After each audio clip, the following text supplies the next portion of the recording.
ரொம்ப பெரிய ஒரு பிரச்சனையா பாஜகவினர்லாம் கைது செஞ்சு உங்க வீட்டையும் பார்த்திருந்தோம். நீங்க எல்லாருமே சேர்ந்து கூட்டணி சேர்ந்து எல்லாம் போராட்டம் பண்றது இல்ல. இதுல இடி ரைட் நடந்திருக்கு.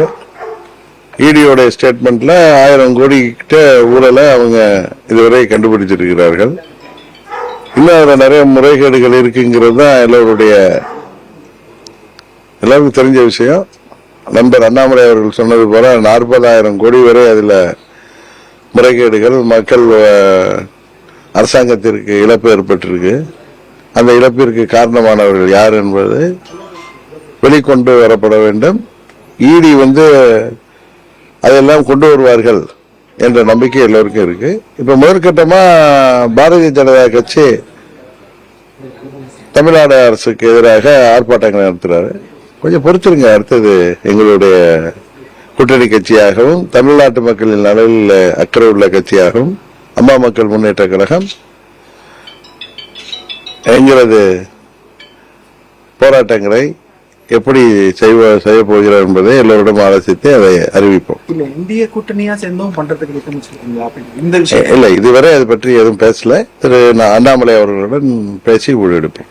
அதிமுகவோட உட்கட்சி விவகாரம் முந்தா நாள் வரையும் ஒரு மாதிரி பேசிட்டு நேற்று எடப்பாடி நாங்க எல்லாரும் ஒற்றுமையா தான் இருக்கோம், எங்களுக்குள்ள பிரச்சனை வரணும்னு நீங்க நினைக்காதீங்க அப்படின்றத சொல்லியிருக்காரு. சரி, செங்கோட்டையனை மீன் பண்ணி தான் அந்த கேள்வியும் இருந்தது. சரி, எப்படி பாக்குறீங்க? இல்ல, செங்கோட்டையன் அவர்கள் இன்னும் சாதாரணமாக ஒரு பிரச்சனை பண்ணக்கூடிய நபர் இல்ல. அவர் எப்பயுமே கட்சிக்கு ரொம்ப சப்மிசிவா தான் இருப்பாரு. அந்த அவிநாசி அத்திக்கடவு திட்டத்துல அது அம்மா அவர்களின் படமோ தலைவர் அவர்களின் படமோ இல்லாம அந்த நிகழ்ச்சி நடத்தப்பட்டது. அதனுடைய விளம்பரங்களும் அதனுடைய பத்திரிகையிலே இருந்ததை அவர் சுட்டி காட்டியிருக்காரு. அதையெல்லாம் அதுல அம்மாவின் படமோ தலைவர் படமும் புறக்கணித்து விட்டு அந்த நிகழ்ச்சியில பழனிசாமி கலந்துகிட்டது அம்மாவின் தொண்டர்கள் மாத்திரமல்ல மக்களையுமே முகம் சுளிக்க வைத்த ஒரு நிகழ்வு. அதற்கு எதிராக அவர் ஒரு அம்மாவின் தொண்டராக, தலைவரின் தொண்டராக அவர் தனது மனதை வெளிப்படுத்தியிருக்கிறார். அதுதான் அம்மாவின் தொண்டர்கள் அனைவரின் எண்ணத்தின் வெளிப்பாடு தான் அதுங்கிறத நானும் பல முறை சொல்லியிருக்கேன். இந்த பிரச்சனை சால்வ் ஆயிடும் அப்படின்றத நீங்க சொல்லிருக்கீங்க. எல்லாரும் ஒரு அணியில வருவோம் அப்படின்றதையும் சொல்றீங்க. அது இன்னமும் உறுதியா இருக்கிறீங்களா? இல்ல, நான் வருவோம் சொல்லல, வர வேண்டும், வருவோம் என்ற நம்பிக்கை இருக்கிறது.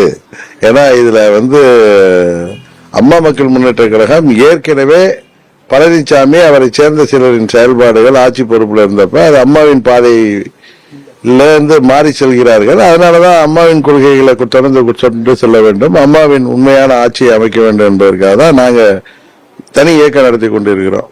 ஆனா அங்க இரட்டை இலை இருக்கின்ற காரணத்துக்காக, பழனிசாமியில ஆட்சி பொறுப்பு இருந்த காரணத்துக்காக அவர் கூட இருந்தவர்கள், அங்கே உள்ள தொண்டர்களும் நிர்வாகிகளும் உண்மை நிலையை உணர்ந்து இன்றைக்கு அந்த இயக்கம் பழனிசாமியால் பலவீனப்பட்டு வருகிறது என்பதை உணர்ந்து திமுக என்கிற தீய சக்தியை வீழ்த்துவதற்கு அனைவரும் ஒன்றிணைய வேண்டும் என்பதை அவர்கள் உணர வேண்டும். இல்லை என்றால் 26 தேர்தலுக்கு பிறகு அவர்கள் வருத்தப்படுகின்ற சூழ்நிலை வரும்.